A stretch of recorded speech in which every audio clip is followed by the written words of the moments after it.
evening and good afternoon to all the geeks out there, and I'm going to welcome to a board game session. Yes, we are not going to be as boring as the guys from the IT crowd. We actually do have some interesting lines, you know. Game board. Ooh. Game board. Anyway, so yes, we are going to be playing a wonderful game called Roll for Adventure. Essentially, you've got to roll for adventure. Anyway, yes, the entire premise of the game is to roll dice to defeat enemies, sort of like you would do in any other situation, in any other game. It's like playing D&D, but as a board game version. Yeah. But not really a board game version of D&D, just fighting, but also not. It's confusing. Believe me, you'll figure it out as you watch. It's very confusing. It's really confusing, but the really cool thing about the people who made this game, the designers at Cosmos, I think it is. I don't know if they made the game, yes, but I don't know who came up with the idea, but the really cool thing is if you don't want to read through this, you can download an app and have it read for you or to you, which is really cool. They've got a little app that helps you set up the game and gives you the rules. Sometimes it's confusing, but it's actually quite helpful. Yeah, we think we've got the basics. We think we have the basics. Hopefully. It takes about, apparently, according to the box, it takes about half an hour to play. Yeah, probably because you lose so quickly. So the reason why we say that is you'll find out. You'll see on the thing, but basically we're screwed because if any territories get to the black skull, you lose. If you don't have any dice, you lose. So it's not that easy to win in this game, but we'll give it a shot. And give it a try. The reason we chose this one is because it's D&D style and we thought it's something different. And you can play with up to 4 people, which is really you cool. can play 2 to 4 people, which means you can play with just your significant other like Kiz and I can do right now. Or you can play with a random third person as well, or just play with 4 people. We can't multiply ourselves. But it will be nice for when we have our family board games back again. I think it will be something interesting. So yeah, I think... Let's get on with it. Yeah. Right, this is the board, as you guys can see. Pretty little board. Player dice, ally dice. So the reason we have ally dice is because there's only 2 of us playing. Yeah. And so if there were 3 of us playing, we only get 1 die each. But because there's 2 of us, we get 2 ally dice. The reason Zeph has blue is because that's the color I chose. Yeah. And your color goes with your turn card, and then you get lovely little hero cards, and we will show you guys all of them a bit later. I'm an adventurer, and Zip is a healer.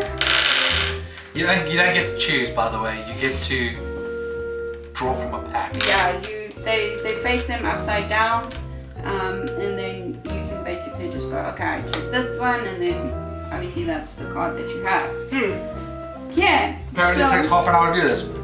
The goal of the game is to try and fill all of those. With those? Yeah, the power stones. And you can die very easily. So we were saying all the territories and the skulls and stuff, it's these.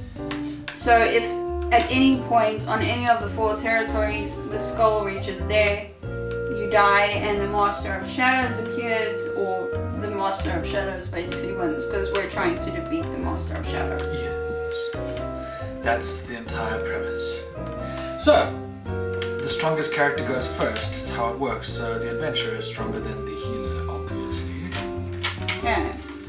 So, what she's going to do is roll all of her dice at once. Because that's what you gotta do. Yep. Then she picks a number and she places that number down. I think we're gonna start with the forest, maybe? Go for it. So,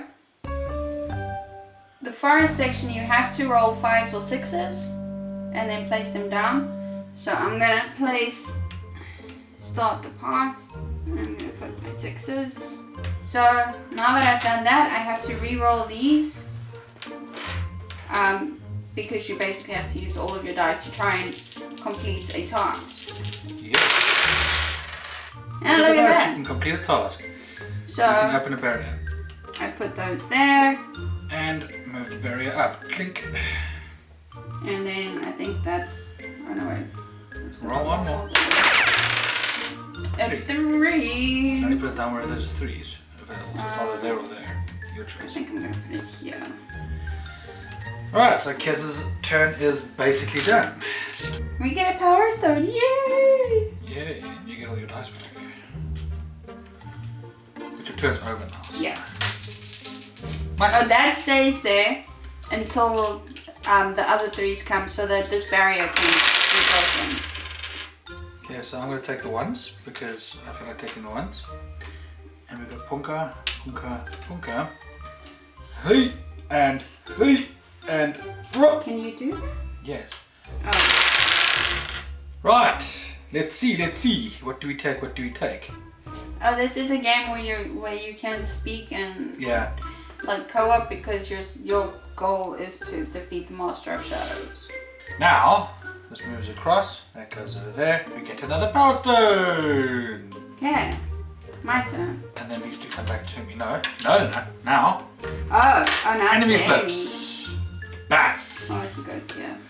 And as the vampire bat lands, he deals damage to the highest number. No? Can't remember, was it... Oh god, one from each one. Oh, that's nice.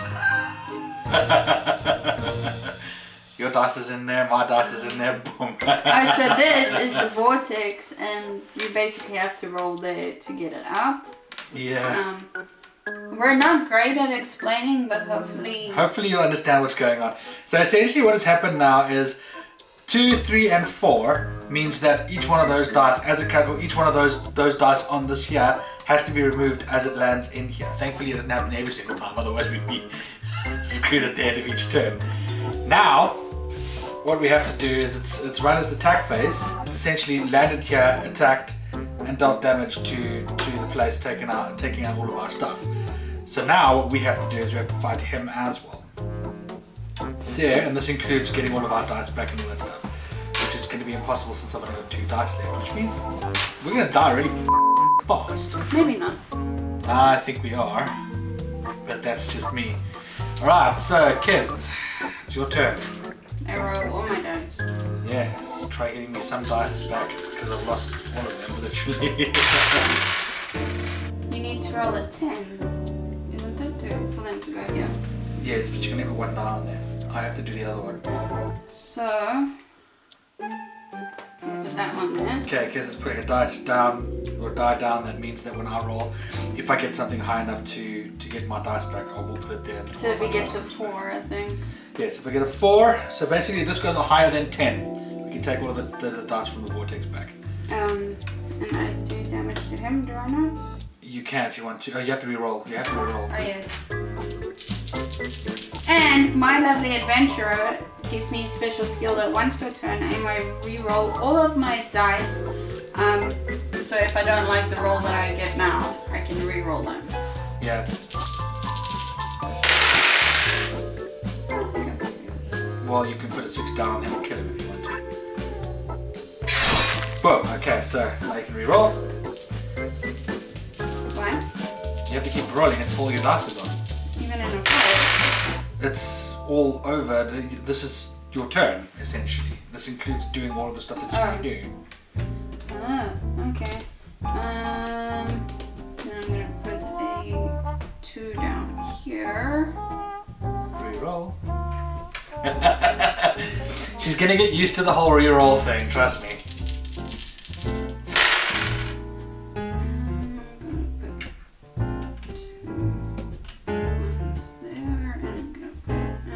You can't do that, you have to re-roll the die. Yes, you can. No, you have to re-roll. Every turn, you can only pick one number to put down at the end of the time. Now you can put 2 down. Yeah, well. Okay, so... I think we're doing it wrong, didn't I? You know what the hell? Who cares? Okay, my turn.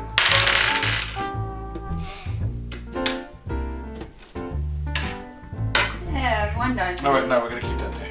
No! Keep it there for now, don't worry. We'll come back to you at the end of the turn. I think we're playing it wrong, but you never know. Right, so turn is over once again. These dice come us. That dice goes back to you. He dies. That dies. And these ones? Oh yes, these come back to us because we killed the vortex. Well, did the vortex. And new enemy! Another vampire bat, fuck's sake. Hey, look at that, only one can go in. Boom! Okay. My turn? Yes. How it works with the green ones, by the way, just so everyone knows, is that whoever takes, for example, if Kez does the other two here, she takes that green one back. If she does this one here, she takes that one stays in there forever. You can never get it back again. But that's why I don't think you should run this one again. You have no choice now, you have to. But if she runs this one and puts one of her red in there, she can take the green back and so on and so forth. So that's how it would work.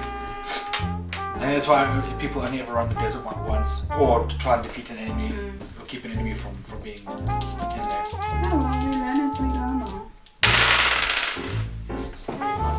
Because remember, if an enemy lands here and there are no dice, the first thing that happens is, the very first thing that will actually happen, keep your dice on there, is that this will take damage. So it'll keep taking damage from an enemy, and if we don't kill the enemy, then it will keep taking that damage until the enemy dies. However... Doesn't this move up? No. But he gave us damage. No, he gave us damage, we lost the die. If there are no dice, then it moves up. Okay. That's why you got to be careful with this one, but that's fine because if that one keeps doing that, I'll heal it. Yeah. You got 2 6s and a 4. 2 6s and a 4.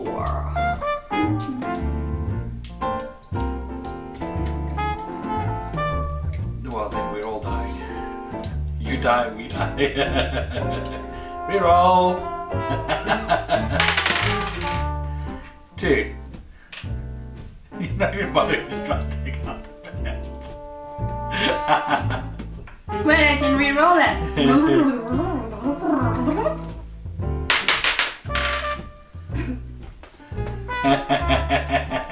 You got one place to put that one.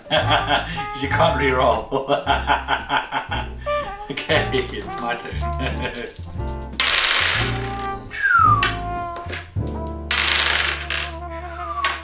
Dead bam. Right, turn over.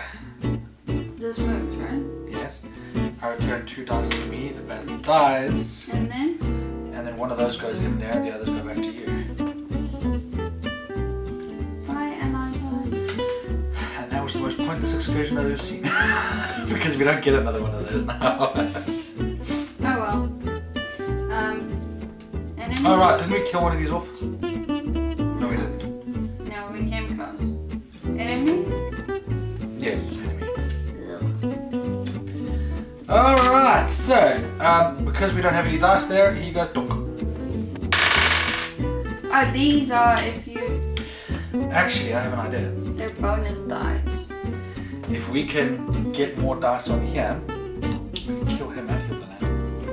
Well, I don't have any dice left. I think that now takes it and kills him, but you can't heal the land.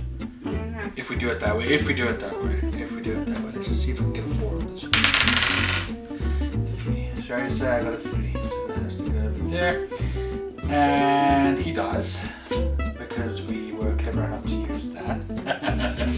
Now I get to take 1 die, and you get to take 1 die. What is this thing? For everybody watching? Okay. Oh, for everyone watching, this here basically is a... it's where you get spare dice in case you need it. Now once the dice is used up, you can't take this back, it goes back into here. But the idea is you can take a piece of die, or you can take a die. Then if you roll 4. So if you have 4 dice on here, you can take one of these, right? If you have 5 die on here, you can kill a card. If you have all 6 die on here, you can kill a card, you can take a die, kill a card, and heal a piece of land. Now unfortunately I didn't get the roll that I wanted, otherwise I would have said, okay, heal the land, but I couldn't do that. Which is fine, because, what other choice do we have? But, got our dice back, I got my dice back at least, and I got an extra one.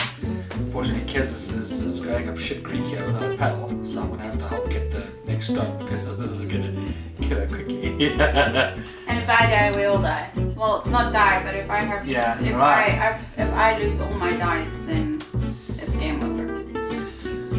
Oh, but that's only if you need a 5 or a 6. Why'd you move my dice? You have to move one or the other. If it's both, then you have to use both, then you have to remove 1 5 and 1 6. But if there's only a 6 there, then you only remove 1 6. But it keeps damage from the thing, which is fine. Okay, so just to give you an idea, 5 plus 6 means that you've got to remove all the 5, you've got to remove 1 5 die, 1 6 die. There were no 5 dies, so we can only move a 6, but he still can't deal damage if we only remove a 6. He still can't deal any damage from that, which is a good thing. And to kill him, we need a 7. 6. Well, I don't have a choice. Right, my turn.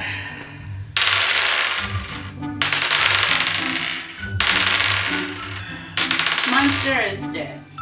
Monster is dead, and I've managed to get us a little further on the track. Dead monster, take your dice back.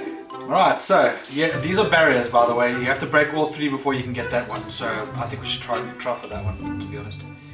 Well, I only have 1 dice here. Put it over there. I can re-roll. You can, or you can put it over there. 3. Oh.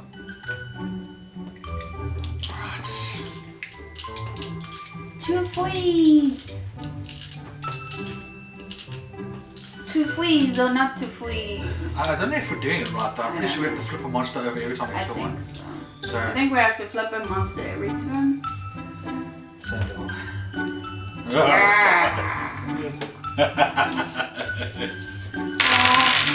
But at least the Master of Shadows didn't make it out. Put it down there. That's just going to be more of a beating. It wasn't what I wanted. I can do all that one. Let's put it over there. 2 free or not 2 free? That is the question.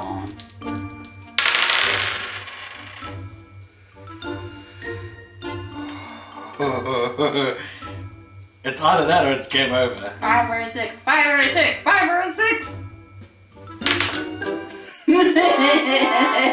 Game over!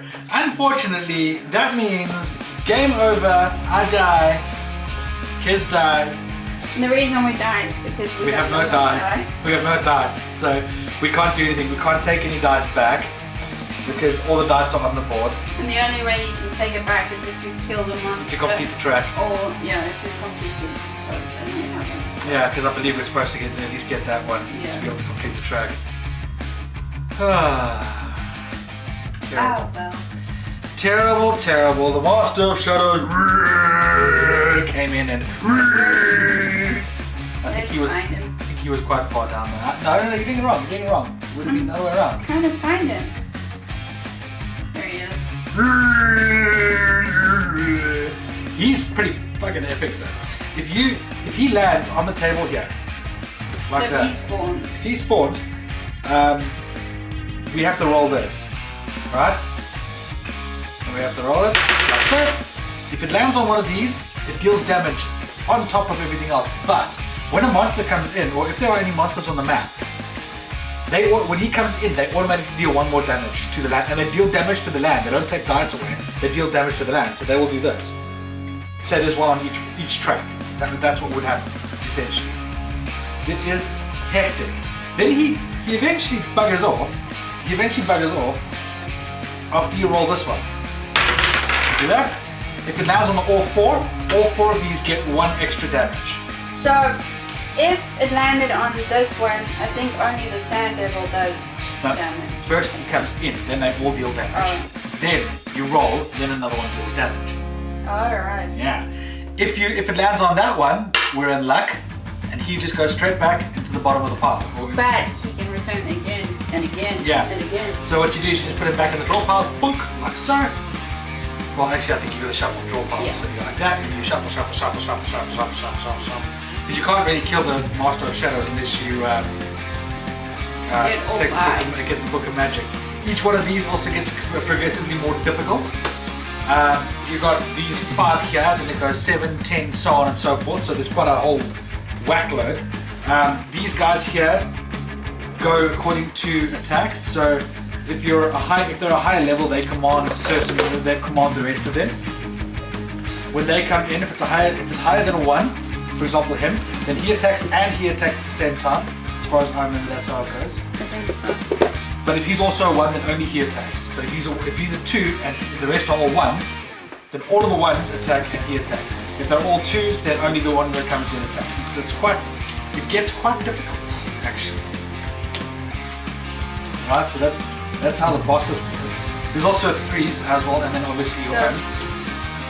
After this one, you do the Sword of Saints, which is 3, 4, 5, 6. And that is then 8. You do 1, 2, 3, 4, 5, 6, 7, the Crown of Kings. 7 and then 8. And then you do the Jewel of Lives. Yeah, each one of them being as powerful as the next, or more difficult than the next. Adventurers! I'm sure you want to see what kinds of adventures we have. Right.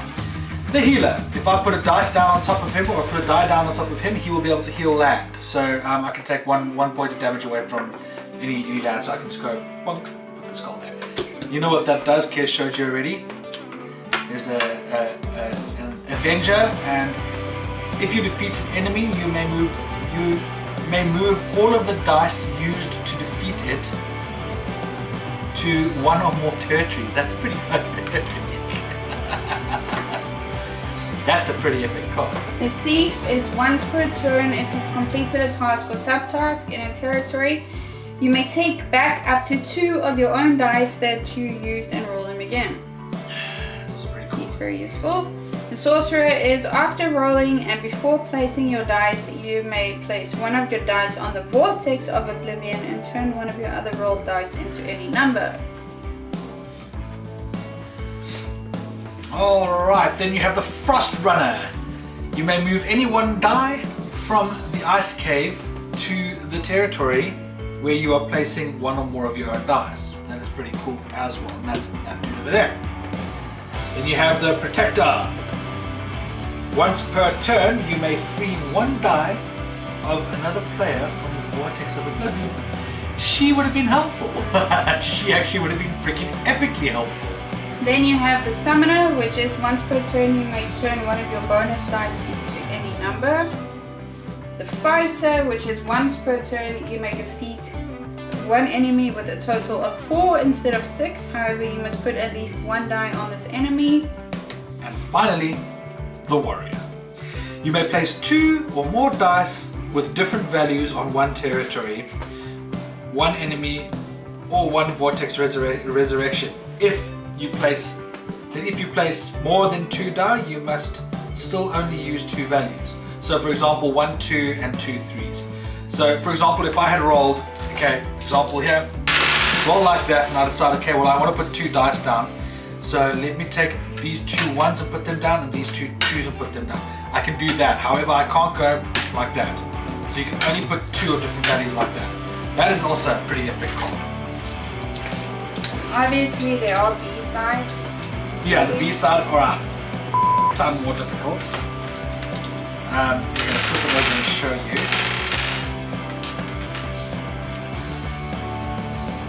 There are the B-sides. As you can see, they're a hell of a lot worse. Jeez, luck.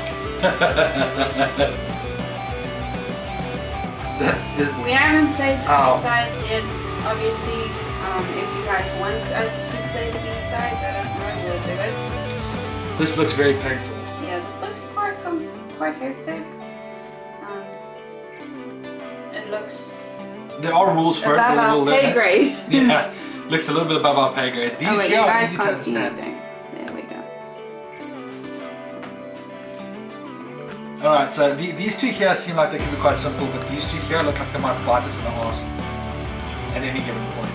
So yeah, we're not looking forward to that. That's going to be quite painful. It's going to go too long. But anyway, we are going to now give our thoughts and opinions on the game, I think. I think we will, yes. Right. So that was the game. We died really quickly. Lasted very, very long, as you can see, we're like pro at this game. But it was actually quite a fun game.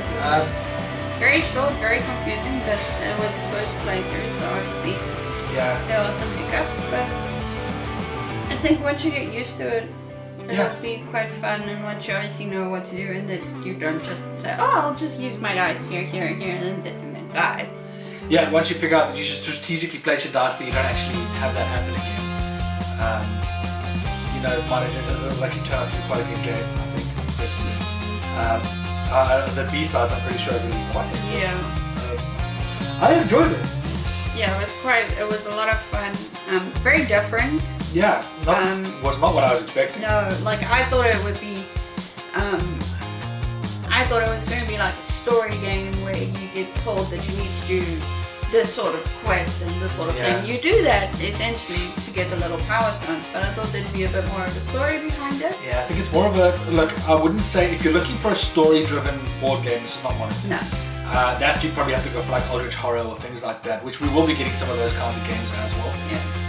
But it's just not obviously yet. We haven't really decided on what our next game is going to be. I'm thinking it's Exploding Kittens! I want to show you guys. I want to show you guys Exploding Kittens because I have a cone of shame that I want to show you, and it's really cool. Yeah, it is. It's really awesome, but I think we need more than it's unfortunately it's a.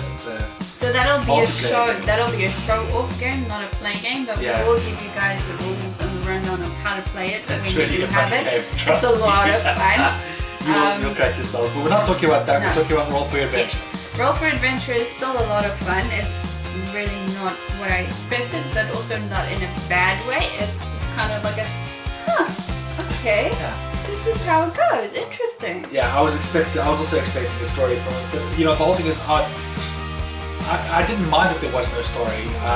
You look at the game itself; it's quite a fun little game to play. You know, especially if you're just looking for a quick setup, something that you can go through quickly, have it done, and it's quick up, quick down. You know, so basically, quick to set up, quick to break down, quick to in between. It's a quick game. It's like it's as you saw. It wasn't a very long game at all. We died really fast. So the game is actually quite a good game. Definitely a lot of fun. For £20, I think it was worth the money we spent. Yeah, I wouldn't mind spending that again on another game like that. I mean, I think it was a good purchase. Definitely worth the money that we spent, in my opinion. I'd give it about a 8.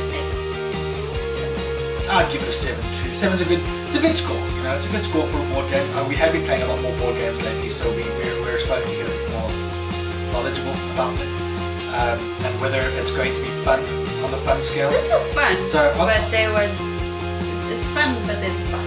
Yeah. So on the like Kiz said, 7 is a good score. Overall score, that's a good score. For the expectation of it, you know, I expected it to be more of a story-driven game, more interactive, and more interactive. But maybe we played it wrong. But it didn't feel like there was going to be much of a story behind it, which was kind of disappointing in a way. Not like it's terrible, but just like slightly disappointing. Yeah, because we saw the name and we thought, oh, okay, it's an adventure game. Yeah, like you're going on a quest and you're doing this and you've got to roll to defeat the monsters, like D&D. We thought it was a proper D&D game. Yeah, but then of course you'd have the whole, well, it's too close to D&D kind of thing. So in essence, I get where they came from. It was a good game. Again, what we expected, a little bit standoffish when it came to the name, but otherwise. Yeah, the name is kind of like. It throws you off. Yeah. But it's not saying it's a bad game. We'll play it especially for affordability, guys. If you want to play a game that actually is affordable and you want to do it as a first board game, if you've never played them before, this is the kind of game you should go for. It's simple to play, simple to understand once you get used to it, and you actually have instructions that are given to you on your mobile phone, which is quite awesome. Yeah, there's an app. It tells you, like, it goes step by step how you set the board up, what cards you use, what cards you don't use, what heroes you use, what you do when an enemy attacks you, instead of having to read through an entire book like some people. And I don't like reading, so having it explained was actually quite nice. But yeah, so that to be honest, that is I'm happy with the score that we've given it. I think it was a decent game. So there you go. It's a 7 out of 10.